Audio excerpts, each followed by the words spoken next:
Plateau, Naniwa versus Ret Rotterdam. Oh my gosh, it's going to be so sick. Guys, we'll be right back with game number 2.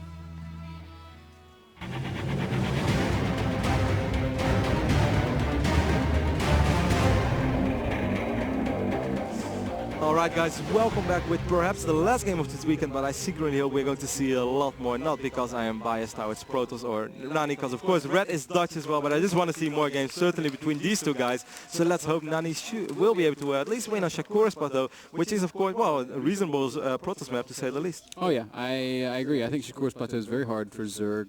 As long as Protoss is smart about how they play it, if they overextend, if they do some sort of silly, one base all in or some 2 base timing that doesn't make sense, it can be really tough. But if you play slow and you just get those expansions up, I think it's a really good map for Protoss. All right, of course, Nani is the red Protoss representing Team Dignitas and Sweden, spawning in the right bottom side of the map, and Red, of course, being the Dutch blue Zerg representing Team Liquid, and also a little bit of the Netherlands, so that includes myself in the left bottom side of the map. This means that, of course, we have horizontal positions. It's not a forced cross map. Of course, we are playing the ladder version of Shakur's Plateau. Do you prefer anything in particular? Do you prefer cross, or do you prefer these positions as Zerg? I feel like Shakur's Plateau is going to play out pretty similarly regardless of where you spawn. It would have been different a few months ago when we had the backdoor rocks there, but that has luckily and thankfully been patched. Red going 14 spawning pool once again. This guy is just steady Freddy with what he with his builds, man. He does the same thing every single game. He knows what works and he does it so very well. Exactly. I wonder how Nani's going to make 15 forts, so that's pretty late. But of course, he did have a really good scout in the red space. He knows exactly when the spawning pool is going up, so he didn't need to build that fort any earlier. The drone is leaving the base right now for Red. It's not going to be a hatchery though. I wonder why the drone's even leaving though, because Red is just, well, I guess he hasn't quite officially scouted Nani, but he should know. Hatchery? Oh, that's pretty clever. So Red is actually going to make his natural at the base where you normally would expect the third hatchery. So very funky opening over here for Red. Round of applause for that once again. We see the fort. Nani's probably going to be a little bit confused about that. Well, it makes a lot of sense here because, I mean, Red wants to double expand against the Forge expand. Now, Naniwa is, like, his gamer senses are tingling. He's running that probe out. I guess he's not going to run up and check that right away. This is so smart. Oh, shit. Excuse me, a little bit of a frog in my throat there. This is so smart from Ret because he's going to have such a fast 3 base. We just see that photo cannon being wiped in and the gateway now as well. So standard opening for Nani. He's going to need one more additional pylon though, which I hope he's going to make as soon as possible. I hope he didn't queue up. No, okay, he's going to make it right now. So good job right there by Naniwa. He will be temporary supply cap, but that's unavoidable or inevitable with this build order. Oh, got to be careful with that Overlord, Ret. You're flying it right over a cannon, and no, just out of range. So Ret gets a good scout of everything, getting a very, very fast third base. 3 hatcheries at 4 minutes. Rotterdam. 4 minutes and 4 seconds. Sometimes I feel like Red and Idra are competing for who can build the most amount of hatcheries in the shortest amount of time and still win the game. And it seems like both of them are doing an excellent job in competing against each other. Nani did meanwhile scout the hatch, unless something went really wrong. No, he did see this hatchery, and now he will actually see the second hatch as well. So excellent scouting so far by Naniwa. Yeah, both these guys do such a good job of just keeping track of everything that happens. Of course, we were talking earlier about how the real distinguishing characteristic of an excellent player is his ability to scout his opponent. Yes. And the probe is still alive. We don't even have a single extractor on the field yet for Red. Perhaps I was going to chase in the near future, but that's kind of similar to what he did on Shakur's Plateau, where he waited so incredibly long with mining gas. Well, I like that he's waiting a long time to mine gas here, because he actually cut quite a few drones to get a fast 3 hatcheries. So he needs to stay off the gas just for a little while until he can get that mineral economy in a good enough place to where he can afford to mine gas. Do you think perhaps this actually might trigger a reaction from Nani that he go for 6 or 7 gate 2 base all in? Ooh, I don't know, man, because he's getting that really fast +1. Sorry to interrupt you there. He might, and it wouldn't. I mean, 6 and 7 gate builds are always good. I mean, it doesn't really matter what your well, I mean, of course it matters what your opponent does, but 6 and 7 gate, it's just strong. It's really, really strong, and you can almost always fall back and do something else, expand again. It's not uncommon for for the Zerg player to have 3 hatcheries by the time that 6 or 7 gate comes. So. I don't think a reactive 6 or 7 gate is the best idea, it could still be a very, very viable response with what Red's doing. And he tried to get a sneak peek in right there, but the probe does fall to the queen and that one Zergling. The Overlord is still idling around, trying to get a little bit of scouting information. He might actually see that that Forge spinning around. Sporch, that's a nice one. Actually, no, he did not see that the Forge was spinning, and now he's actually going to die to this Stalker as well. So good job right there by Nani. I wonder, I mean, that's a fast Stalker. We do see Twilight Council, perhaps playing Stalker, perhaps Dark Templars. Yeah, we're going to see, if I had to really venture a long-term guess, I would say fast +2, Blink Stalkers off of about 7 gates. that would be more than possible. We do see one sentry now being added as well, just in case, I guess, to be safe. I mean, you'd rather be safe than sorry when playing against Zerg, and before you know it, you have Zerglings in your base. Yeah, Naniwa is adding a lot of gateways. I'm expecting this Blink research to start just as soon as he has the money for it. And, well, he's waiting a little bit longer to add a couple more gates here. He's going to need the gas, though. He actually has enough gas. Unless he's waiting for 2-1. No, there we go. Something expensive gas-wise. Yeah, he started +2 first. Yeah, okay. So that makes sense. Yeah, so this is a really interesting strat. I really look forward to seeing Nani's Blinkstalker Micro. Nurcho early this tournament said that Nani's Blinkstalker Micro was insane. He said every time I tried to focus the Stalker, he blinked it even before my shots arrived, so my roaches were silly and running behind the Stalker, which is something, of course, I know as well from PvP, and that separates the good Blinkstalker Micros from players from the West. And absolutely. So we've got 6 gates down from Naniwa. That Blink upgrade has begun. Meanwhile, Ret sitting on about 60 drones right now. He's in a really good shape. The cool thing about what Ret's doing here is it's not that he's got a lot of drones and 3 bases, it's that he's got a lot of drones and he's had those 3 bases for a long time. So he's been bringing in money from all those bases. You know, it's a lot different than if he, oh yeah, look at this scout coming into the base of Naniwa. Stalker's going to shut it down, but Ret's going to immediately recognize, wow, that's a lot of gateways. He's probably, it looks like he saw the Twilight Council go down, but you know, he's not going to know. Well, I mean, he can probably piece this together with what he's seen so far. I mean, knowing Ret, he should probably be at least have a good idea what he's facing right now. Look at the supply, though. That's really starting to scare me. Of course, Nani will only soon really start making units, but being 40 supply down now already, and of course, Ret is earning quite a bit more money than Naniwa does. 1,800 minerals a minute against 1,300 minerals, 61 drones against 46 probes. We do see a robo being added now as well for Nani, so I guess perhaps he wants to blink up ramps eventually. Yeah. Nani's going to have to do some excellent Blinkstalker Micro to really make this work. I think Nani's going to need a small miracle, quite frankly, Rotterdam. You pointed out something really important, and that's the supply disparity. Ret already sitting 50 supply ahead of Naniwa. His macro is just off the chain, and it's because he cut so many corners early to get his economy so big.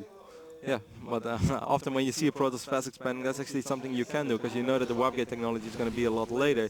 So of course, I mean, normally you have to be a little bit more careful than Ret was, but Ret, as always, he did scout perfectly. He did have the Overlord hanging all around. He sacrificed an Overlord tree. Here we go, though, a couple of roaches engaging on these Stalkers, but so far. Naniwa just does not have enough stuff to really fight in the stand-up battle. Critically, Ret doesn't have Ling speed, but he's only building roaches at this point. He did make a big round of Zerglings, and Naniwa does, the roach speed's not done either, so Naniwa can basically kite this entire army all day long, but man, Ret, 160 supply to 80. He's doubling Naniwa right now. Yeah, this is insane. Even though Nani right now jumping to 92 supply, he has a lot of gates walking in, a lot of Stalkers. Ret setting up a big flank here. Well, we do have those sentries, though. We might see Guardian Shield, but of course we're going to see force field, decent force field right there. A couple of Zerglings coming in from the back. Oh, roaches can still enter, though. That was strange by Naniwa. Oh, such a nice surround, though. Naniwa taking so much damage. He's losing too many Stalkers here. He doesn't have vision of the high ground. He's got nowhere to go. He can back up all day long, but Ret has him up against the wall, and Ret just crushing through Naniwa's army here. Naniwa blinks past.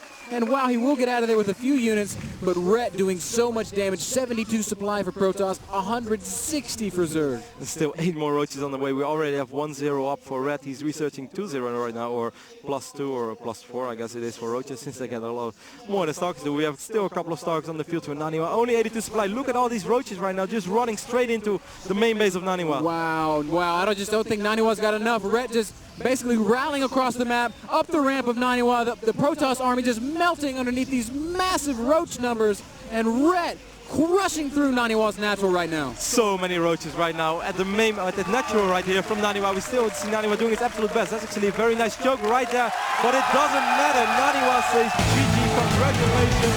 Ret wins the 2011 European Battle.Net Invitational. Naniwa said this is going to be just like when I played Thorzan. Ret said no, it's going to be a different result. He could not have been more correct.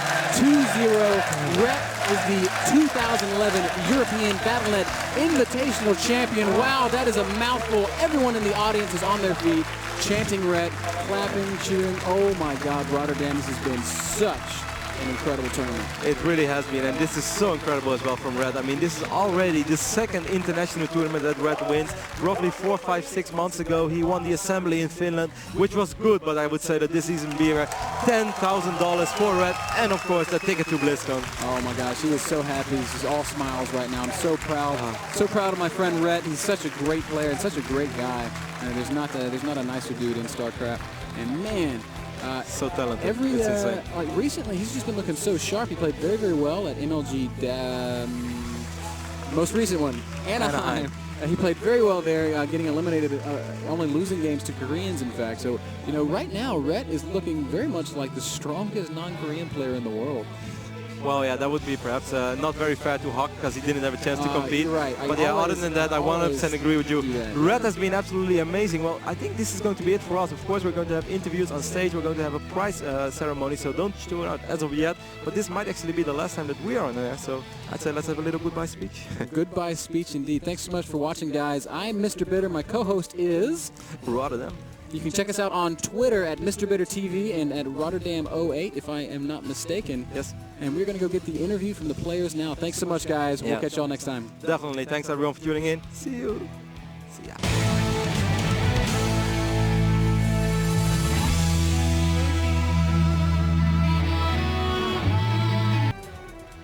So welcome back to the stage here at the 2011 European Battle.net Invitational. And what an incredible, incredible final, Carmack.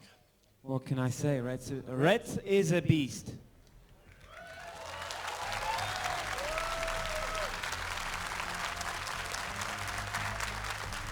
So first of all, Naniwa, I don't want to keep you too long. You've got your place for BlizzCon, which is something that you really wanted coming into this tournament. Just talk us through that loss that you just had there in the final and what you think went wrong for you. In the game one, I wasn't prepared for a drop, even though I had control over the areas around my base, so I should have realized it was a possibility. Clearly, I'm not perfect as a player, so it's good that I still have things to improve on. In game two, I went with a strat I haven't practiced a lot, but it worked good against Nurture, so I thought I'd try it, but in the next encounter I will play my most solid builds. So.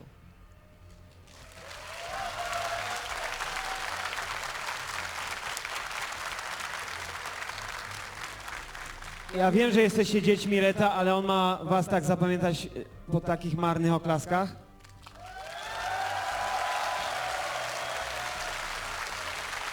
This was for you.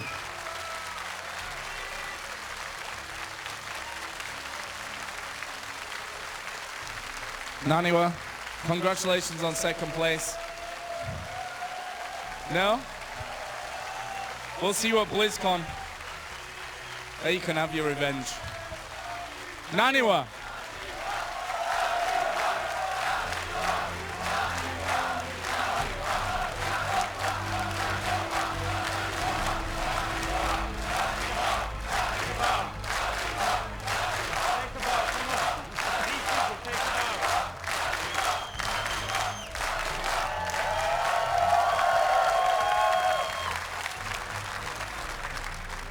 So Ret, how's it going? I'm feeling very good right now. Talk us through the games and, well, that drop in the first map, pretty awesome. It was pretty much a similar game to the game on Tal'Darim yesterday, and I just didn't want to make the same mistake, so I played mostly Ling into faster tech, and yeah, the drop worked well, and with the Ling harass on the third base at the same time, it's very good on Metalopolis, and it just worked out perfectly for me.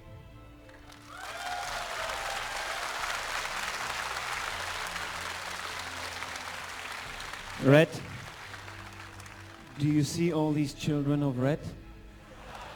Did you?